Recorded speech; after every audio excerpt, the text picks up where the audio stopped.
You've probably heard someone say, everyone has ADHD now. Maybe it's from a relative who doesn't believe in mental health diagnosis. Maybe it's in the comment section under a video about focus and productivity. It's often said with a dismissive tone, as if ADHD is a trendy label for normal human forgetfulness and distraction.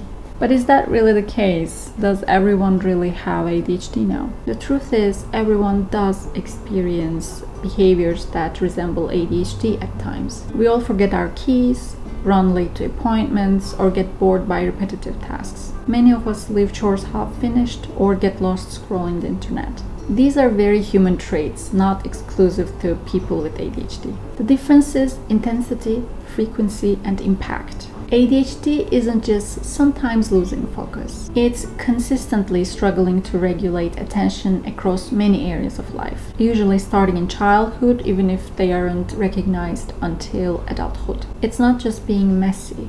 It's a chronic difficulty with organization that causes real-life problems. ADHD is more than occasional procrastination or forgetfulness. It's a neurological condition that shapes how the brain processes dopamine and executive functioning. So while it's true that everyone shows ADHD-like symptoms occasionally, having the full condition is very different. Saying everyone has ADHD ignores the real struggles of those who have it. So if ADHD is a specific condition, why does it feel like more and more people are being diagnosed with it every day? Because first of all, awareness and education has grown. ADHD used to be considered a hyper little boy problem. If you weren't bouncing off the walls in class, you were very unlikely to be diagnosed. That meant countless people, especially girls, women, and quieter kids, went undiagnosed for decades. Now we know ADHD exists across ages, across genders, and across different presentations. Inattentive ADHD, for example, looks like zoning out, daydreaming, or impulsivity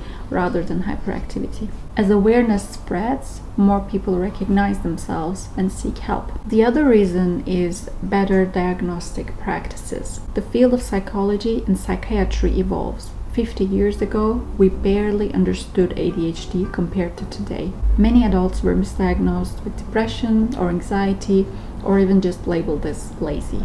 Today, more clinicians are trained to see the signs of ADHD in adults, women, and in people whose symptoms don't fit the old stereotypes. That naturally increases the number of diagnoses.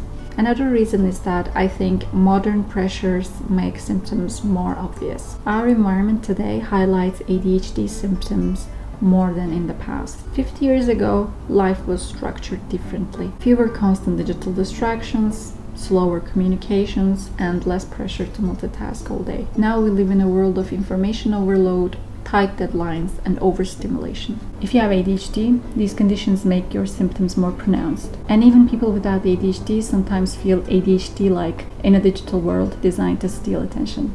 That blurring of experience can make it seem like everyone has it, even if what they're really experiencing is the side effects of modern technology. Social media and constant screen time complicate this discussion. Many people today feel more distractible than they used to. They can't sit through long movies, they hop between tabs while working, and they crave stimulation. These are behaviors that resemble ADHD, but they aren't always ADHD. What's happening is that internet platforms are engineered to fragment our attention and hijack dopamine pathways. That creates habits and symptoms that look a lot like ADHD.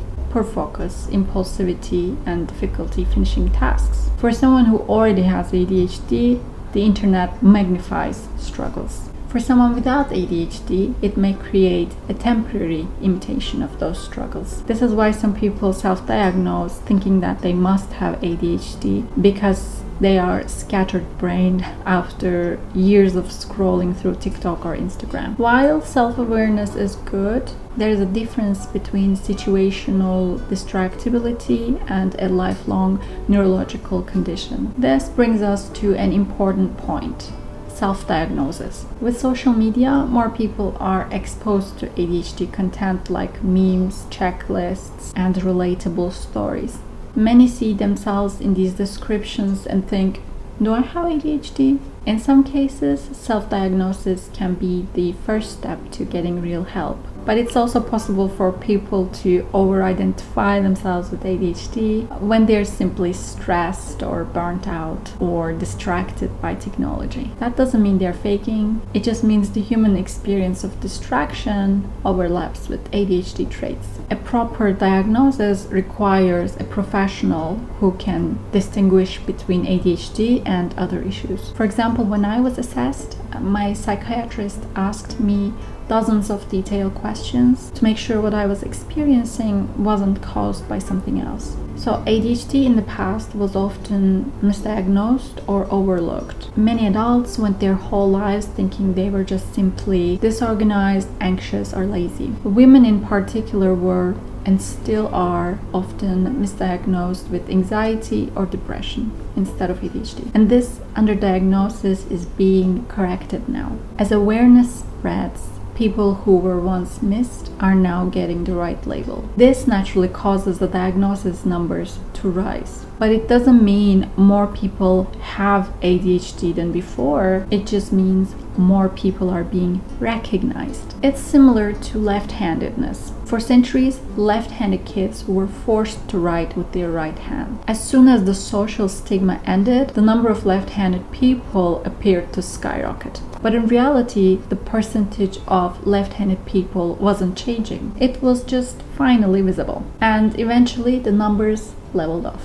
ADHD diagnoses are currently undergoing a similar shift, I think. So another thing is that ADHD is very, very heritable. If a parent has it, there's a strong chance that their child does too. For example, many adults who are diagnosed in their 20s or 30s realize afterwards that one of their parents probably has ADHD too, and their child may have it too. The condition didn't suddenly appear. It just wasn't recognized in older generations. Maybe your dad, like mine, struggled with similar issues but never was diagnosed. The difference is that he grew up in a world where those struggles were easier to hide or dismiss. Today, with higher academic and work demands, those traits create more friction. What was once brushed off as being scattered-brained now interferes with functioning in ways society won't tolerate. That's why more people seek diagnosis and treatment today, even if ADHD has always been there. So instead of saying everyone has ADHD nowadays, it may be more accurate to say we are finally seeing the ADHD that was always there. Recognizing ADHD doesn't mean we are pathologizing normal human behavior. It means we are acknowledging when those behaviors cross a threshold into dysfunction and giving people tools, support, and understanding to manage it. So, does everyone have ADHD nowadays? No. Everyone gets distracted, yes. Everyone procrastinates sometimes.